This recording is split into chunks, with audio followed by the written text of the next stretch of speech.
ambao umesitishwa hivi sasa. Hem, tusikize kauli yake kwa hivi sasa.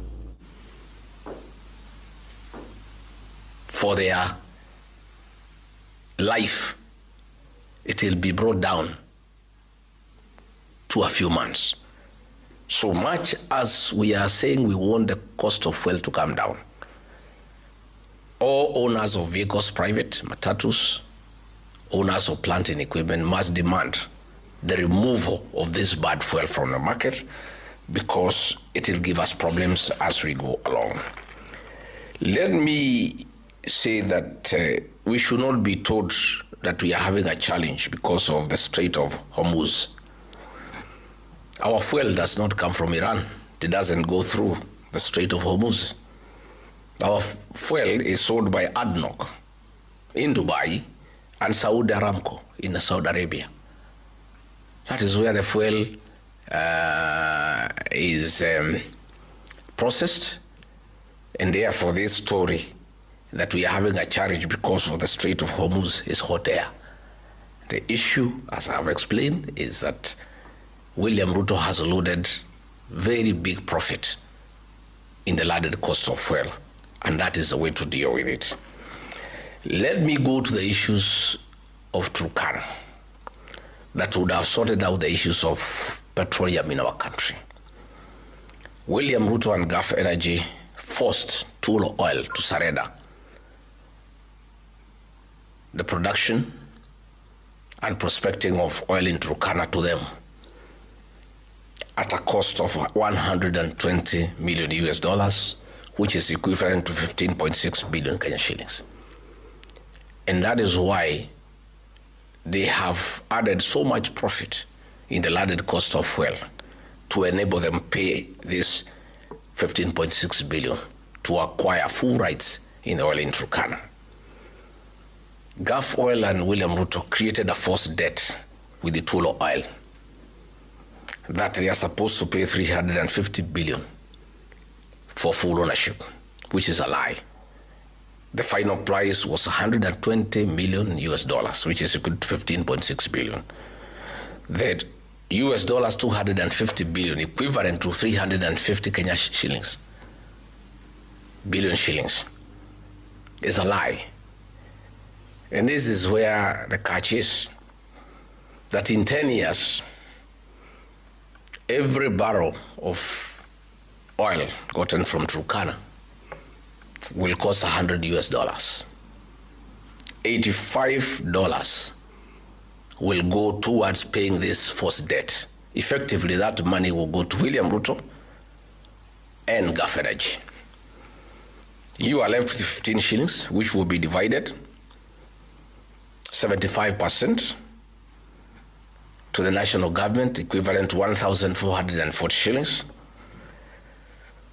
20% to the county government of Turkana, equivalent to 384 shillings.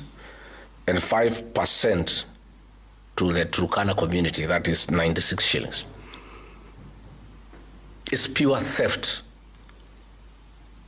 of a natural resource given by God to the people of Turkana, by William Ruto and Gulf Energy, to the disadvantage of the people of Turkana. Unfortunately, the people's representative, the members of parliament and the governor, with the exception of the senator, have been bought and compromised, and they cannot speak. We must therefore speak for the people of Turkana. These oil reserves have the capacity to produce enough money to change the lives of the people of Turkana, to build good schools, build good roads, sink dams, get water for irrigation and for domestic purposes, and change the lives of the people of Turkana forever. But all this is being stolen by William Ruto to the disadvantage of the people of Turkana, and he has compromised the representatives of the people of Turkana. The people of Turkana must say no, and I'm urging the people of Turkana to stop further exploration and exploitation of their reserves of oil in Turkana until proper negotiations have been done and the people of Turkana get the maximum out of the proceeds of the oil that is in Turkana given to them by God to change their lives. And I would urge the people of Turkana to stop this exploration until there's change of government next year, where they can sit down with the new administration and negotiate a good package that will change the lives of the people of Turkana. It cannot be that a natural resource given free of charge by God to the people of Turkana will benefit William Ruto and Gulf Energy. It's unacceptable. And the people of Turkana must say no. And I urge them not to fear. They must be like the people of Ikolomani in Kakamega. When William Ruto got some people to go and harvest their gold without adequate compensation to the people of Ikolomani in Kakamega, they stopped it. People organized themselves and said no. And this is what I'm urging the people of Turkana to do. I know I'll be accused of incitement. I'm guilty as charged. I have a responsibility to speak for the people of Turkana. They cannot allow William Ruto to take their oil and go with it, when this oil and its proceeds can change their lives forever, to get good schools, good roads, water, good hospitals, and change Turkana to be another Dubai.